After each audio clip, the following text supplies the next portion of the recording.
Hello दोस्तों, मेरे YouTube channel the कंसेप्टम 10 classes में आप लोगों का स्वागत है।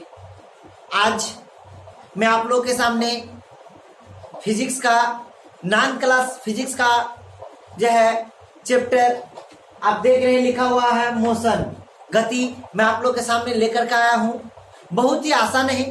गति चैप्टर क्या है नहीं है, इस चीज को जानने के लिए मैं आपको यही कहूंगा कि आपका काम क्या है। आप यदि एकदम भली भांति एकदम जीरो लेवल से इसको जानना चाहते हैं, सिलेबस को पूरा अच्छी तरीका से समझना चाहते हैं, तो आपका काम है, आपका कर्तव्य बनता है कि मैं जितना आपको बताते चलूं आप उसको नोटबुक पर उतारते चले। नहीं, 3 मिनट से वीडियो को देखेंगे एकदम आराम से, कोई हड़बड़ी नहीं है। मैं जो है अपनी ओर से पूरा कोशिश करूंगा आपको समझाने का। तो चलते ही दोस्त मेरे, मोशन आज हम लोग पढ़ने वाले हैं मोशन।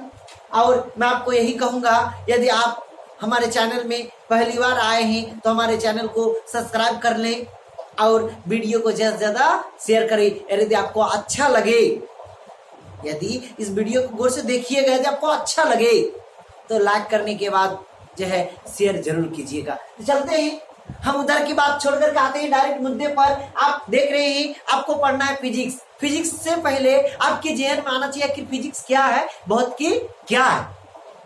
तो भौतिकी कहां से आया? तो भाई मेरे, इस चीज के बारे में आज थोड़ा सा लेक्चर, थोड़ा सा मैं आप लोग को बताने की कोशिश करूंगा, क्योंकि आप जो चीज जानने की कोशिश कर रहे हो वो आया क्या है या क्या पढ़ने वाले हो। सबसे पहले एक वर्ड आता है साइंस, सबसे पहले एक वर्ड आता है विज्ञान। साइंस का हिंदी नाम आप जानते हैं कि विज्ञान। और वो विज्ञान क्या है, साइंस क्या है, तो आपको जानना चाहिए कि 1600 ईस्वी पूर्व, जब से ईस्वी शुरू हुआ है उससे लगभग 1600 साल पहले यूनान देश की बात है। यूनान देश में इस शब्द की उत्पत्ति जो हुआ था, एक लैटिन वर्ड, वो लैटिन क्या है, साइंटिया, या कोई किसी किताब में मिलता है सिया। और सिया का जो अंग्रेजी मीनिंग होता है वो होता है क्या चीज, टू नो, यानी जानना। इसलिए किसी भी चीज के बारे में जो हम लोग जानकारी प्राप्त करते हैं, जो ज्ञान प्राप्त करते हैं, वो क्या है, वो विज्ञान है। विज्ञान का अर्थ ये होता है जानना। कैसे जानना? क्रमबद्ध तरीके से जानना, स्टेप बाय स्टेप जानना। ऐसे नहीं कोई चीज बोल दिए वो विज्ञान हो गया, नहीं। विज्ञान कहता है प्रयोग तथा परीक्षण द्वारा, प्रयोग करके देखा कैसा होता है कि नहीं होता, परीक्षण करके स्टेप बाय स्टेप तरीका से जो ज्ञान प्राप्त होता है उसी को फिर हम लोग क्या कहते हैं, विज्ञान कहते हैं। इसलिए विज्ञान का डेफिनेशन ही है कि प्रयोग तथा परीक्षण के द्वारा क्रमबद्ध तरीके से, सिस्टेमेटिक ऑर्डर से जो ज्ञान प्राप्त होता है उसी को हम लोग क्या कहते हैं, विज्ञान कहते हैं। जब विज्ञान आप जाने कि विज्ञान मतलब ज्ञान, ज्ञान प्राप्त करना या फिर ज्ञान जानना, तब सवाल उठता है कि विज्ञान क्या उसको उसी जगह तक उसको सीमित रख दिया गया है? नहीं। सर्वप्रथम आप एक बात समझिए, यहीं पर एक वर्ड आता है वर्गीकरण, क्लासिफिकेशन। क्या है वर्गीकरण, क्या है क्लासिफिकेशन? मैं आपको एकदम आसान सा उदाहरण दे रहा हूं आप लोगों, क्या चीज, वर्गीकरण का। तो भाई मेरे, आप यदि वर्गीकरण को जानना चाहते हो तो थोड़ा समझिए। आप अपने परिवार को देखिए, क्या आपके दादा थे, आपके दादा से आपके जो है पिताजी हैं, आपके पिता से आपके अंकल लोग होंगे, या आपके पिताजी इकलौते हैं तो आप लोग तो होंगे एक से ज्यादा। तो आप जरा बोलिए कि वो परिवार, वो परिवार आपके दादा दादी से स्टार्ट हुआ, थोड़ा देर के लिए मानते हैं उससे भी पहले परदादा है, मैं उधर नहीं जाना चाहूंगा। दादा दादी से परिवार स्टार्ट हुआ, होने के बाद क्या आपके जितने भी अंकल हैं, पिताजी, सबको एक साथ रहते ही नहीं। जब परिवार धीरे धीरे बड़ा होने लगता है, 15, 16, 20, 25 नहीं 50 वो सदस्य आ जाते हैं, तब बहुत सारी दिक्कतें पैदा हो जाती है परिवार को चलाने में। किसी एक के हाथ में जो है गार्जियनशिप रहता है, नहीं वो मुखिया रहते हैं घर का, तो वो सारा चीज को चला अपनी तरह से, वो तो कोशिश करते हैं कि मैं सबको संतुष्ट करूं, लेकिन नहीं होता है। तब वैसी स्थिति में क्या होता है भाई मेरे, अलग अलग परिवार क्या होता है, अपने बाल बच्चों के साथ वो फर्क हो जाते हैं, वो अलग हो जाते हैं। तो इसी का नाम है वर्गीकरण। तो यहाँ विज्ञान में भी, जब विज्ञान 1600 साल पहले जब विज्ञान शब्द का निर्माण, विज्ञान शब्द आया हमारे समक्ष, तो एक ही विज्ञान में, एक ही चीज में सारा चीज को जानना नामुमकिन सा होने लगा। तो कोई चीज का आधार माना और मान करके क्या किया, सबसे पहले विज्ञान को दो भागों में बांट दिया। अब गौर से सुनते चलेंगे, आज मैं लेक्चर देने के बाद थोड़ा सा मैं बताऊंगा, उसके बाद फिर स्टेप बाय स्टेप हम लोग एक एक टॉपिक लेंगे और ये समझते चलेंगे। तो सबसे पहले विज्ञान को दो भागों में बांटने की आवश्यकता पड़ी। कुछ ना कुछ इसमें दिक्कतें आया होगा, उन्होंने किस आधार पर बांटा होगा, कोई ना कोई आधार पर बांटा है ना, तो बांट दिया भाई मेरे, किस आधार पर कि हन्नान मन्नान और 70 जो एक है, एक बाप के जो है जितने बच्चे हैं उसको एक तरफ कीजिए, गप्पर 70 मातेरी वो एक तरफ है, उनको अलग कर दीजिए, नहीं अलग एक ही जैसे गुण वाले को एक जगह रख दीजिए। तो उसी तरह से विज्ञान को भी दो भागों में बांट दिया गया। वो दो भाग क्या क्या है भाई मेरे, सबसे पहले बांटा गया फिजिकल साइंस और लाइफ साइंस, बोले तो भौतिक विज्ञान और जीव विज्ञान। फिजिकल साइंस मतलब भौतिक विज्ञान, फिजिकल साइंस वैसे साइंस को कहेंगे, वैसे विज्ञान को कहेंगे भाई मेरे। मैंने क्या कहा, फिजिकल साइंस बोले तो भौतिक विज्ञान, भौतिक विज्ञान उसको कहेंगे जिसमें निर्जीव पदार्थों के बारे में हम लोग क्या करेंगे, पढ़ेंगे, अध्ययन करेंगे। निर्जीव बोले तो नॉन लिविंग थिंग, जिसके अंदर जान नहीं है। जैसे हम लोग के अंदर जान है ना, हम बड़बड़ा रहे ना आप लोग के सामने, हमारे जो है जैसे मनुष्य देख लीजिए, कुत्ता देख लीजिए, बिल्ली देख लीजिए, गाय देख लीजिए, भैंस देख लीजिए, जो सांस लेता नहीं, सजीव क्या करता, सांस लेता है। सजीव में वृद्धि होता है, एक निश्चित समय तक वृद्धि होता है कि नहीं होता है। सजीव का लक्षण क्या है, बहुत सारे लक्षण आप जानते हैं कि सजीव अपने से एक जगह से दूसरी जगह जा सकता है, लेकिन पेड़ पौधे को छोड़ करके बहुत सारे ऐसी चीज है जो सजीव है, जो एक स्थान से दूसरे स्थान परिवर्तित, एक स्थान को जो बदल कर दूसरे स्थान तक खुद से नहीं जा सकता। लेकिन सजीव तो सांस लेता है, सजीव में तो वृद्धि होता है, नहीं सजीव अपने जैसे संतान को पैदा करने में क्षमता रखता है, जबकि निर्जीव में ये सारे गुण नहीं होता है। ये सजीव है कि निर्जीव है, ये लिविंग थिंग है कि नॉन लिविंग थिंग है। तो आप जरूर कहोगे कि सर जी ये तो मार्कर है, मार्कर तो क्या हो गया, निर्जीव हो गया, इसमें जान नहीं है, इसमें बच्चे पैदा करने की क्षमता नहीं होती है। नहीं, तो मैं आप लोग को यही कहना चाह रहा था कि जो जिसके अंदर जान है उसको जीव विज्ञान के अंतर्गत रख दिया गया, जिसके अंदर जान नहीं है उसको किसके अंतर्गत रख दिया, बोलिए फिजिकल साइंस, नहीं निर्जीव विज्ञान और जान वाला विज्ञान, नहीं निर्जीव का उल्टा जीव विज्ञान। तो भाई मेरे आप लोग इतना जान गए कि सबसे पहले विज्ञान को कई भागों में बांटा गया, दो भागों में बांटा गया, सजीव और निर्जीव के आधार पर। जब इतना आप लोग जान जाओगे, जब इतना आप लोग सीख लोगे, तो फिर यहाँ पर भी आगे आया। ऐसा नहीं कि दादा दादी से हमारे अंकल लोग ही अलग हुए थे, अंकल के बाद हम लोग भी तो बारी है। उसी तरह से सबसे पहले विज्ञान को जो दो भागों में बांटा गया, सजीव और निर्जीव, आगे चल के भाई मेरे निर्जीव को भी दो भागों में बांट दिया गया। किसको, भौतिकी बोले तो फिजिक्स बोल रहे हैं कि फिजिक्स नहीं भाई मेरे, किसको, फिजिकल साइंस को, नहीं बोलिए फिजिकल साइंस को, नहीं फिजिकल साइंस को दो भागों में बांट दिया। एक का नाम है भौतिकी और एक का नाम है रसायन शास्त्र, एक का नाम है फिजिक्स और एक का नाम है केमिस्ट्री। तो आज हम लोग फिजिक्स पढ़ने वाले हैं। क्या पढ़ने वाले हैं, फिजिक्स। भौतिकी जो आप लोग देख रहे हैं, तो हम लोग आज पढ़ने वाले हैं फिजिक्स। फिजिक्स किसका, निर्जीव है। फिजिक्स को भी यूनान देश के वही ग्रीक भाषा का लैटिन शब्द, और वो लैटिन शब्द क्या है जानते हैं, फ्यूसिस। ये जो फिजिक्स वर्ड आया है वो फ्यूसिस से आया है, और फ्यूसिस का अर्थ होता है नेचर। नेचर बोले तो प्रकृति मतलब यही जो प्रकृति है हमारे चारों ओर। अभी हम लोग बोलते हैं ना कि कोरोना वायरस, कोई बोलता है चीन का बनाया गया चीज है, कोई बोलता है प्रकृति का चीज है।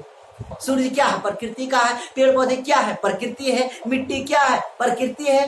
तो वही कह रहा है क्या चीज, फिजिक्स तो एक निर्जीव है, क्योंकि निर्जीव का ही प्रकार है फिजिक्स, भौतिकी।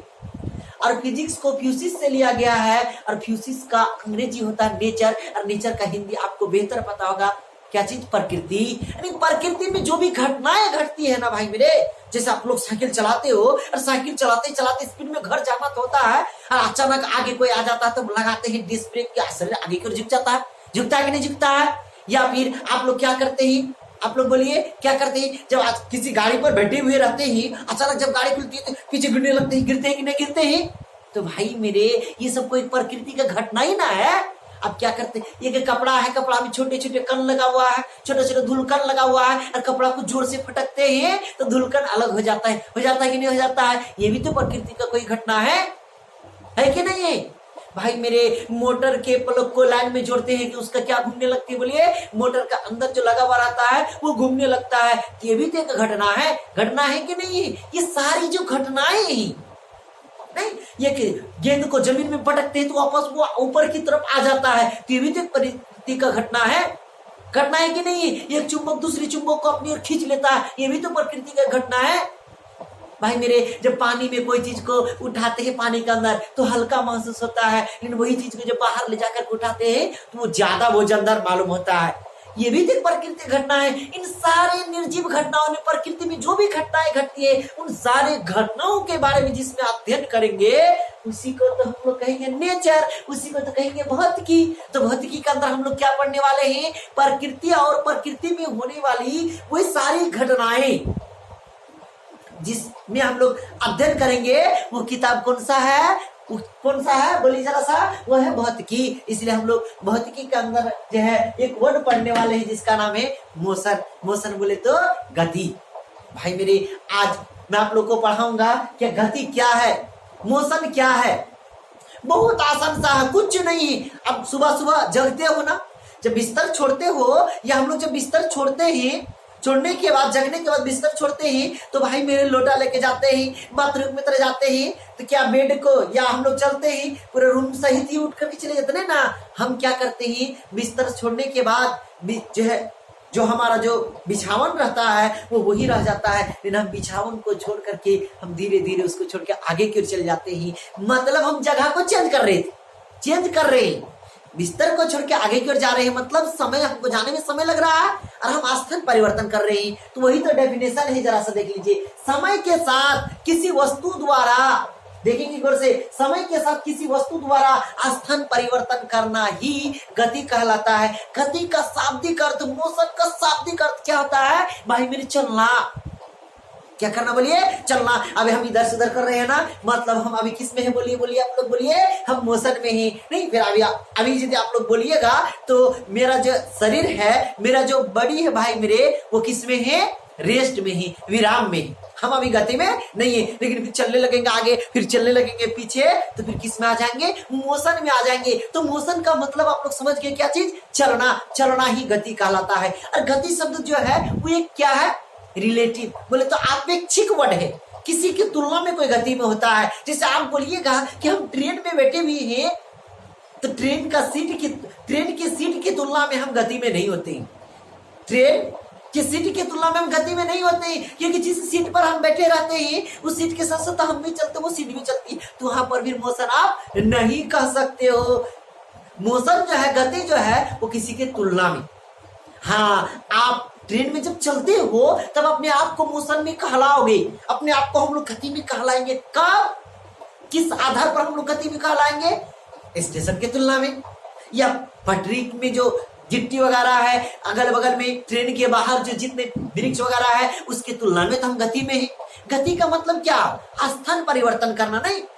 तो भाई मेरे आपको कहेगा क्या चीज? क्या आप जब रेलगाड़ी से चल रहे हो तो बोलेगा रेलगाड़ी के डिब्बे की तुलना में क्या आप गति में हो? तो बोलेंगे नहीं, जितना दूर था उतना ही तो दूर है। हाँ, हम सड़क के तुलना में हम गति में आ जाते हैं ना। गति के मतलब किसी वस्तु की तुलना में जब उसको छोड़ करके उस स्थान को हम परिवर्तन करते हैं तो हम किस में कहलाते हैं? गति में कहलाते हैं। तो गति में आप लोग को दिक्कत तो नहीं होना चाहिए, बहुत आसान से चलना ही क्या कहलाता है? गति कहलाता है। जब आप गति जान गए भाई मेरे, तब आ जाता है क्या चीज? डिस्टेंस, बोले तो दूरी। दूरी क्या? हम जब चलते हैं तो चलने के क्रम में कुछ ना कुछ हमारे द्वारा कुछ ना कुछ रास्ता तय होता है। चाहे हम सीधा चले, चाहे घूम घूम करके चले, कोई दिक्कत नहीं। कैसो चले, जब चले सीधा चलेंगे थोड़ा कम चलना पड़ेगा, और घूम घूम करके चलेंगे तो थोड़ा ज्यादा चलना पड़ेगा। तो वही कह रहा है, किसी वस्तु द्वारा, कोई भी गतिशील वस्तु है, किसी वस्तु द्वारा जो चलता है और चलने के क्रम में जो रास्ता है, रास्ता बोले तो मार्ग, उस रास्ता की संपूर्ण लंबाई को हम लोग क्या कहेंगे? दूरी कहेंगे। क्या कहेंगे?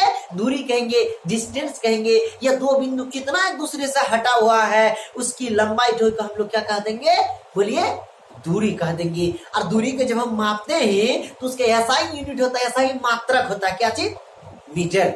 आपको मैं मात्रक संख्या पद्धति मैं आप लोग को विज्ञान और मापन फिजिक्स का पहला ही चैप्टर है, उसको भी मैं बताऊंगा, हड़बड़ाने की जरूरत नहीं है। तो आप लोग डिस्टेंस का कोई निश्चित डायरेक्शन नहीं होता है, दूरी का कोई निश्चित दिशा नहीं होता है, इसलिए दूरी को कहा गया है कौन सा राशि? बोलिए, स्केलर क्वांटिटी बोले तो अदिश राशि कहा जाता है भाई मेरे। यहीं पर एक वर्ड आता है सदिश राशि और एक वर्ड आता है अदिश राशि। भले मैं यहाँ लिखा नहीं हूं लेकिन आप लोग गौर से सुनेंगे। सदिश राशि वैसी राशि को कहा जाता है जिसके पास मैग्नीट्यूड एंड डायरेक्शन जो दोनों होता है। सदिश राशि उसको कहेंगे जिसके पास दिशा भी निश्चित हो और परिमाण भी निश्चित हो। बोले तो मैग्नीट्यूड तो सबको होता है लेकिन डायरेक्शन सबको नहीं होता है। जिसके पास मैग्नीट्यूड के साथ साथ बोले तो परिमाण के साथ साथ दिशा भी होता है, उसी को हम लोग कह देते हैं वेक्टर क्वांटिटी, उसको कह देते हैं सदिश राशि। और जिसके पास केवल मैग्नीट्यूड होता है, डायरेक्शन नहीं होता है, उसी को हम लोग कह देते हैं स्केलर क्वांटिटी, उसको कह देते हैं अदिश राशि। और जो अदिश राशि होता है उसका मान कभी भी माइनस नहीं होता है, नेवर बी निगेटिव। जैसे दूरी आप कुछ नहीं चलोगे तो एक जगह खड़े रहोगे, जीरो चले, जीरो से तो कम नहीं। बोलेगा -3 मीटर चलिए तो कैसे चलिएगा? -3 मीटर संभव है? 3 मीटर तो दूरी चलना नहीं। आप लोग मार्ग की लंबाई को आगे चलिए, पीछे चलिए, दाएं चलिए, बाएं चलिए, ऊपर चलिए, नीचे चलिए, किधरों चलिए भाई मेरे, उस मार्ग की लंबाई तो ही दूरी हो गया। हल्का सा भी हटेंगे तो जीरो से बड़ा हो जाएगा, जीरो से कभी छोटा नहीं हो सकता है। इसलिए दूरी एक अदिश राशि है और दूरी का मान कभी भी नेगेटिव नहीं होता है। आप जब क्वांटिटी की इक्वेशन सॉल्व करोगे, द्विघात समीकरण सॉल्व करोगे, त्रिघात समीकरण सॉल्व करोगे भाई मेरे, तो वहां पर द्विघात समीकरण में x का दो मान आएगा। कभी कभी बोलेगा कि भुज x को हम x इसको माने होंगे, किसी न किसी भुजा की लंबाई को x मानेंगे और वहां निकल जाएगा -5, x बराबर -5 निकल जाएगा। तो -5 हम लोग नहीं लेंगे क्योंकि वो जो भुजा की लंबाई है, दूरी है, दूरी का भी ऋणात्मक नहीं होता था। तो वैसी स्थिति में हम लोग को उसको क्या मानना पड़ेगा? पॉजिटिव मानना पड़ेगा, उसको हम लोग को धनात्मक मानना पड़ेगा। ये सब छोटी छोटी चीजें, तो आप लोग दूरी संभवतः समझ गए होंगे कि दूरी का मात्रक मीटर होता है, दूरी का मान कभी भी ऋणात्मक नहीं होता है, दूरी का एक निश्चित दिशा नहीं है, इसलिए दूरी एक कौन सा राशि है? स्केलर क्वांटिटी है, बोले तो अदिश राशि है। इतना तो तब लोग जान गए। इसके बाद एक वर्ड आता है भाई मेरे, ये वर्ड जानने के बाद अब इस वर्ड पर आ जाएंगे विस्थापन। किसमें आ जाएंगे? विस्थापन बोले तो डिस्प्लेसमेंट।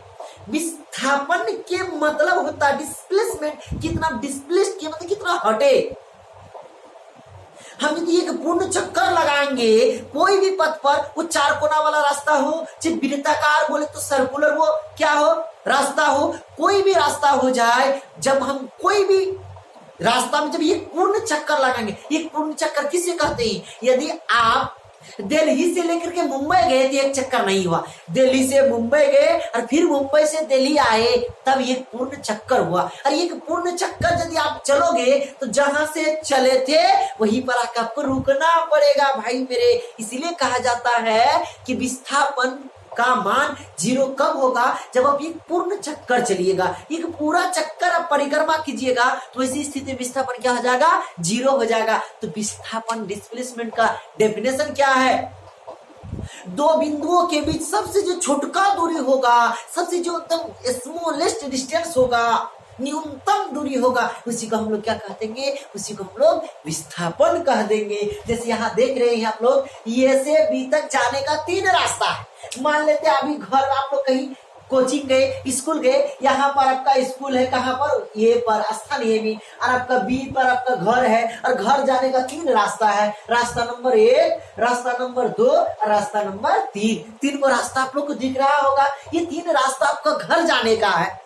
अब जरा सोचिए, कोई कोढ़िया बच्चा होगा कि घर में आज बहुत काम होगा, आज हमको जाकर के मक्का को जमा करना होगा, उसको बोरा में लोडिंग करना होगा, तो क्या करेगा? कोढ़िया बच्चा था, स्कूल से निकल करके कौन सा रास्ता पकड़ेगा? आप लोग जरा सा अनुमान लगाइए तो। रास्ता नंबर 2 पकड़ेगा ना? यदि हाँ तो आप गलत। कि जो कोढ़िया होगा बोलेगा जल्दी पहुंच जाएंगे, रास्ता नंबर 2 से चलेंगे तो सीधा रास्ता है। तो कोढ़िया जो होगा वो ये रास्ता पकड़ेगा। देख रहे हैं, घूम करके उधर वो टाइम को बिता देगा। तो लास्ट में जब देखेगा अंतिम काम समय हो गया, काम तो खत्म हो गया है तब वो घर पहुंचेगा। तो ऐसा आप लोगों को नहीं बनना है। आप लोगों को क्या बनना है भाई मेरे, कर्मवीर बनना है कि काम को देख करके पीछे हटना नहीं है।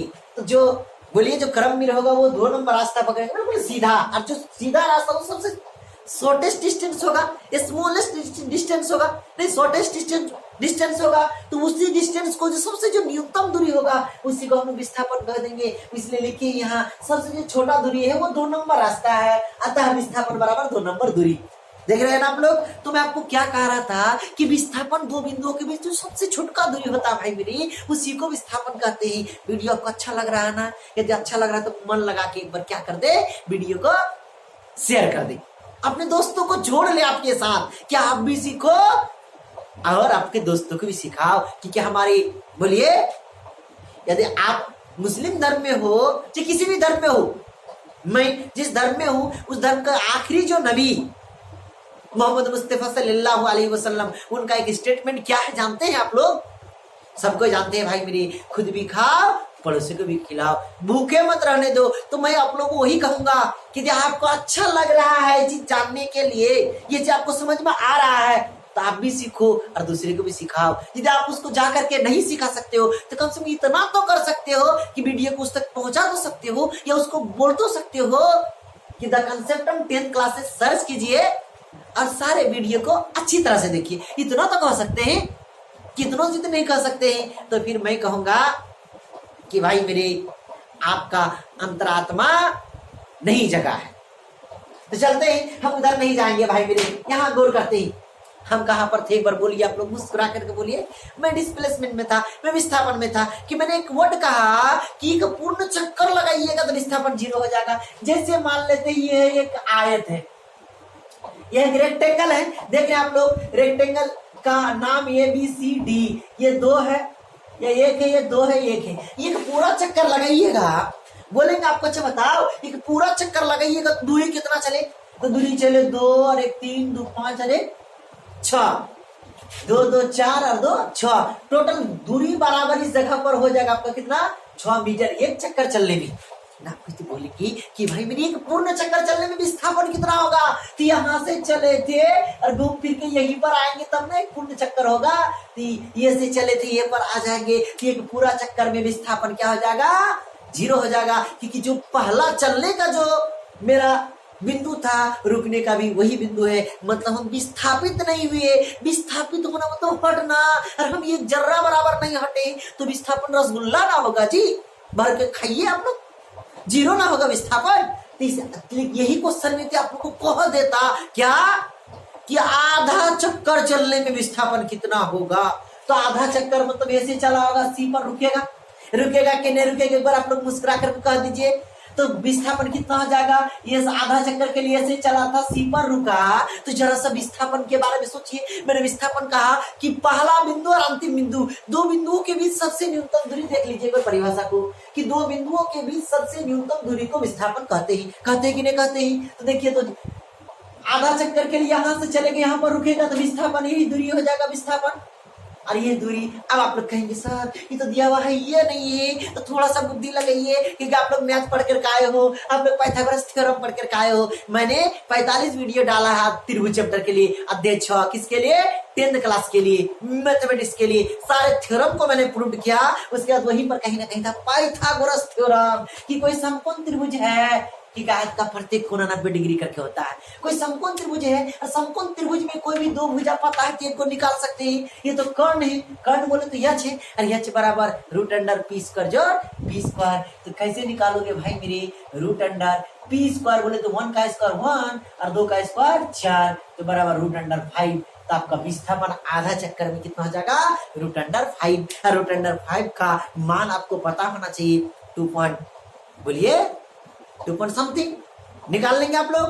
तो मैं आपको यही कहूंगा कि आज मेरा क्लास यही तक रहने दिया जाए। मैं फिर अगला वीडियो मैं आप लोग के साथ लेकर के आऊंगा। आज बस इतना ही।